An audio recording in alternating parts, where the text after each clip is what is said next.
Qui a dit qu'il fallait avoir un gym tout équipé pour s'entraîner?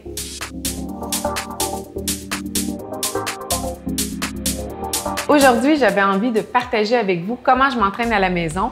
Moi, je manque souvent de temps, certaines d'entre vous aussi. Je fais de la route, donc j'avais besoin de faire des petits entraînements qui utilisent le poids de mon corps et j'ai fait appel à mon entraîneur, Samuel Plouffe. Ça va bien? Ça va bien, merci, Marine. Samuel est aussi kinésiologue et consultant en santé globale, donc la nutrition et tout ça. Oui. Et puis, je t'ai demandé de me monter des tout petits programmes, en fait, qui sont simples. Alors aujourd'hui, je vais démontrer une structure d'exercices logiques, des mouvements préparatoires, un bon éveil neuromusculaire au départ.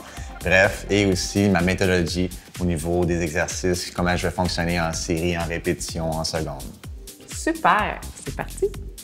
Je débute mes séances d'entraînement avec un éveil neuromusculaire.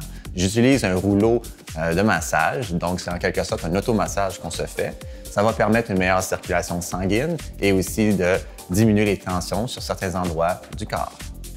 Après l'éveil, j'enchaîne avec les mouvements préparatoires. C'est super important de commencer notre séance avec ces exercices-là avant d'entamer la phase d'intensité.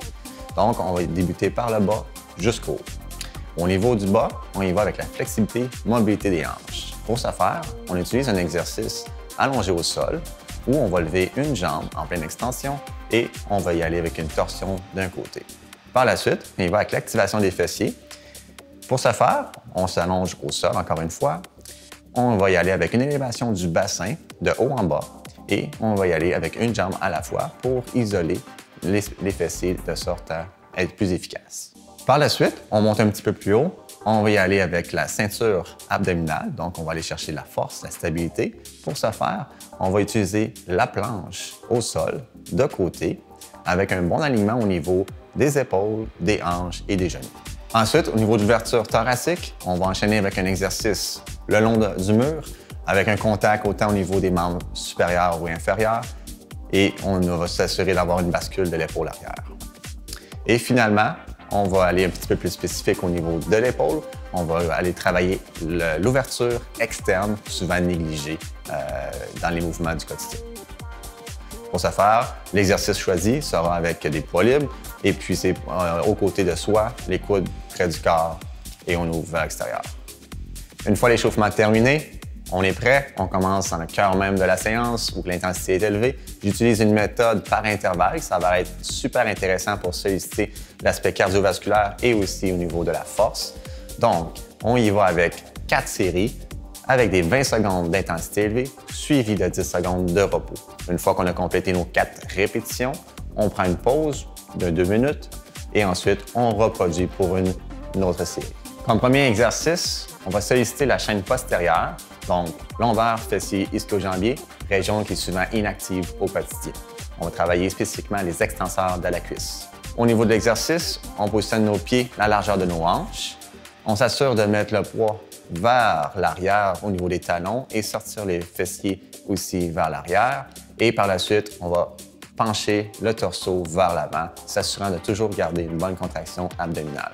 Ensuite, on enchaîne avec la presse verticale, où nous sommes souvent vers l'avant au niveau des épaules. Donc, cet exercice va nous aider à replacer les épaules vers l'arrière, une belle posture. Pour cet exercice, on place les pieds largeur des hanches, on engage les abdominaux, on utilise la prise neutre au niveau des poignets pour faire la presse verticale.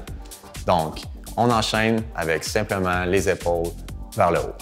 On poursuit avec un exercice sollicitant la chaîne antérieure, donc la cuisse, le devant, mais spécifiquement plus au niveau de l'intérieur de la cuisse, souvent sous-développé ou négligé au niveau du balancement de la cuisse. L'exercice qu'on a choisi s'avère être une fente arrière. Pour ce faire, on s'assure d'avoir un point fixe devant nous pour avoir une bonne posture. On va porter la jambe, le pied arrière le plus loin possible en ayant une bonne flexion au niveau de la hanche. Et ensuite, on pousse pour revenir à la position initiale, debout. Pour un rappel, on fait les répétitions en secondes, donc 20 secondes d'effort intensif. Et ensuite, on y va avec 10 secondes de repos. On enchaîne pour un 4 séries. Ouf! Donc là, c'est un bon entraînement. Yes. Je me sens tonifiée. Et ce que j'aime dans ces entraînements-là, c'est que je le fais de façon quand même assez zen. C'est dynamique. Mais moi, j'aime pas les entraînements où est-ce qu'on est très essoufflé parce que j'ai besoin de me poser, de me grounder quand je m'entraîne. Donc, moi, ça me plaît vraiment. Et qui dit zénitude et repos dit respiration? Oui, la respiration est à la base de tout. Donc, pour s'assurer de bien respirer consciemment, on doit utiliser le ventre pour inspirer. Parfait. Et ensuite, on expire complètement. Donc, on utilise la main droite, on la met sur notre ventre, la main gauche au niveau du cœur. Donc, ça va nous guider, si on veut, pour sentir ces organes-là qui vont être la mécanique de la respiration. Donc, on va inspirer en rentrant le ventre par l'intérieur jusqu'à les poumons. OK? Fait qu'un bon 4 secondes. Et on expire lentement en gonflant le ventre. On sort le bedon. On reproduit autour de 4 répétitions. On inspire autour de 4 secondes. Expire lentement aussi en 4 secondes. Donc, ça va assurer une oxygénation du sang. Ça va assurer aussi de diminuer le niveau du stress, l'anxiété. Donc, toujours intéressant comme retour au calme. Merci, Sam. Donc, maintenant que je suis bien reposée, je peux vous référer mon entraîneur. Par contre, les mardis matins, c'est chez moi qu'il est, hein? Donc n'oubliez pas ça. On peut retrouver Samuel sur samuelplouffe.com. Il peut vraiment venir vous éduquer, vous guider sur la façon de vous entraîner à la maison, mieux vous nourrir. Alors, merci. Je suis très contente de t'avoir rencontré. Et pour Merci moi, c'est un nouveau départ. Alors, je suis très contente. Cool. Merci. Merci à toi. Je continue mes respirations.